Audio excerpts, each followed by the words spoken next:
Hi guys, it's Madhu Vizag. Guys అందరూ ఎలా ఉన్నారు?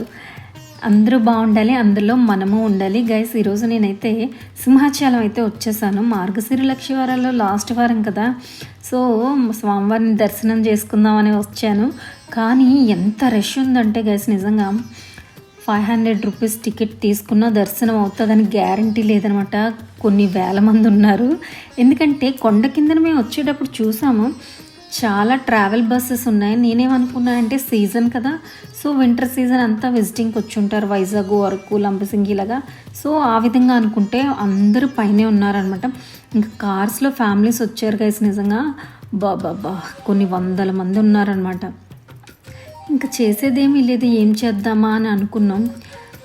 ఇంకేంటంటే ఇదిగో చూడండి, ఇక్కడ ఎన్ని కార్స్ ఉన్నాయో ఒకసారి చూడండి. ఇది జస్ట్ శాంపిల్, ఇంకా మేము చూపించలేనివి ఇంకా ఎన్నో ఉన్నాయి. ఇంకా హైదరాబాద్ నుంచి వచ్చే ఒక ఫ్యామిలీలో ఒక లేడీ, అంటే పెద్ద ఆవిడ కూడా కనిపించలేదంట, మైక్లో అనౌన్స్ చేశారు. ఇంకా ఒక అబ్బాయి, మణికంఠ అన్న అబ్బాయి కూడా కనిపించలేదు, దానికి కూడా అనౌన్స్ చేశారు. ఇంక ఇక్కడ చిన్న స్టాల్ ఒకటి కొత్తగా పెట్టారు గైస్. ఇక్కడ ఏంటంటే స్నాక్స్, కాఫీస్, వాటర్ బాటిల్ ఇలాంటివన్నీ కూడా అవైలబుల్ అనమాట. ఇంకేం చేద్దాము అని అనుకున్నాం. సరే రాసి పెట్టుంటే మనకు దర్శనం అవుతుంది, ఇంకా చేసేది ఏం లేదనుకున్నాం. ఏదేమైనా కానీ ప్రయత్నం అయితే ఖచ్చితంగా చేయాలి కదా. సో కాసేపు అయితే వెయిట్ చేసాం. ఇక్కడ రష్ పెరుగుతుంది కానీ అస్సలు తరగట్లేదు. ఒకవేళ వెళ్ళినా దర్శనం అయితే అవుతుందని గ్యారంటీ లేదు. ఇంకేం చేసేది లేక అలా ఒక్కసారి అలా తిరిగేసి, సరే వ్యూ పాయింట్ పైన ఉంది కదా, అక్కడ స్వామివారి పాదాలు ఉంటాయని విన్నాను. సో నేను కూడా చూసి మీకు కూడా చూపిద్దాం అనుకున్నాను. కానీ అక్కడికి కూడా వెహికల్, కార్తో వెళ్ళడానికి అవుతంట, ఓన్లీ స్కూటీ ఆర్ బైక్ అనమాట.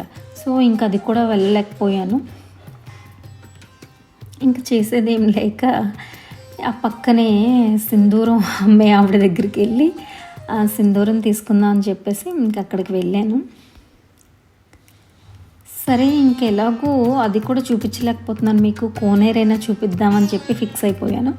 ఇప్పుడైతే సింధూరం అయితే ప్యాక్ చేయించేసుకున్నాను, ఒక 30 రూపీస్ది. ఇంక ఇక్కడ నుంచి ఇంకా డైరెక్ట్ కోనేరుకి అయితే వెళ్ళిపోతున్నాం గైస్. ఇక్కడ ఎంత బాగుంటుందంటే నిజంగా చాలా ప్రశాంతమైన వాతావరణం గైస్. నిజంగా చూడండి, అంత నీటి మధ్యలో ఆ చిన్న కుటీరంలా ఉండే ఆ గుడి ఎంత బాగుంటుందో. ఇంకా ఇక్కడ ఎప్పుడో లాస్ట్ ఇయర్ ఎప్పుడో రామ్ చరణ్ గారిది షూటింగ్ కూడా అయిందనమాట. ఇక్కడ హంసలు, బాతులు, అబ్బా ఎంత అందంగా అనిపిస్తాయి, చాలా ప్రశాంతంగా అనిపిస్తుంది గైస్. ఇది గైస్ ఈరోజు వీడియో, ఇంతకన్నా ఏం లేదు. వీడియో నచ్చితే లైక్ చేసి, షేర్ చేసి, సబ్స్క్రైబ్ చేయడం మాత్రం అసలు మర్చిపోద్దు గైస్.